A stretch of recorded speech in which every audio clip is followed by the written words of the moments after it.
Başka et gel.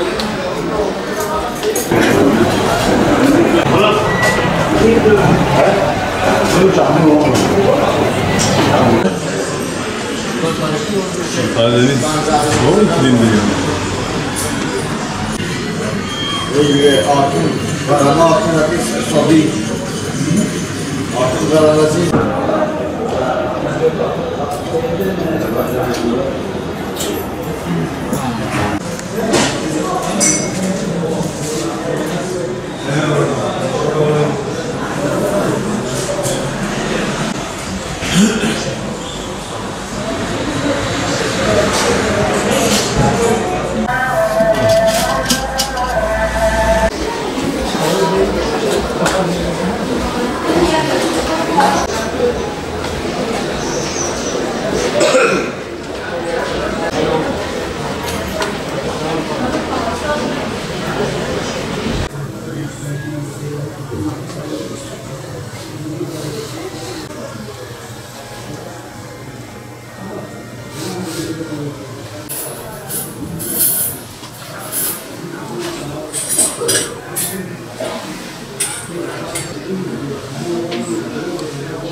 ...35 yıllık bir esnafım kuyumcu olarak. İlk yıl açtığım seneden şimdiye kadar da hep söylüyorum. Altın geleceğin yatırım aracı olarak en iyi yatırım altındır. Bu son 1-2 senedir hep yükseldi. Ama yine de yükselecek.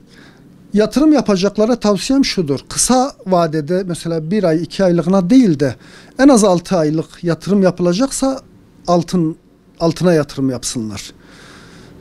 Altın en güvenceli yatırımdır. Bu arada eğer 1 düşüyorsa 2 yükseliyor. Yani 5 lira düşüyor diyelim. Vatandaş gelip diyor ki altın düştü. Ya altın 2 sene önce 300-400 liraydı. Şimdi 1000 küsür lira olmuş. 1100 liradan 1100 lirayı geçti. 1200'e yaklaştı neredeyse. Onun için yatırımcılara benim tavsiyem, edindiğim şimdiye kadar tecrübelere dayanaraktan söylüyorum. En iyi yatırım yine altındır. Altın piyasası dünyayla ilgilidir. Sadece Türkiye ile değil. Altın savaş durumlarında en kıymet kazanan yatırım aracı altındır. Diğer paralar düşebilir mesela, kağıttır neticede. Yani dünyanın gidişatına bağlıdır. Kısa bir süre sonra düşebilir ama o düşüş az sürer. Tekrar yükselecek. Altın piyasası bu şekilde devam ediyor. Altın şu anda çok iyidir şu an fiyatları. Daha da çok yükselecek. Altın tahminen 1500'e çıkacak. Altın şu anda parası olan altın alsın. Altın çeyrek şu anda 1.940'tır. Bilezik 22 ayar. Şu anda 1095'tir. Yani şu anda altın alma zamanıdır. Daha da yükselecek. Şu anda altın alıcı çoktur. Şu an alıcı herkes alıyor. Satıcı yok. Onun için herkes altın şu anda yatırım yapıyor. Piyasa iyidir şu anda. Altınlar yükselişte. Bayağı yüksek. Tarihin en yüksek seviyede şu anda altınlar. Altın şu anda yatırım için çok iyi. Şu anda çeyreklerimiz 1930'dan başlıyor. 1950'de.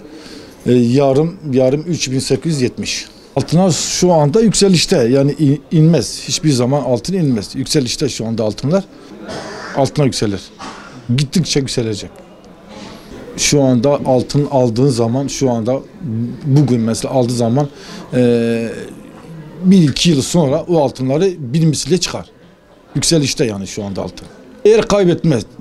Yani her zaman altın kaybı yok. Karı var ama kaybı yok.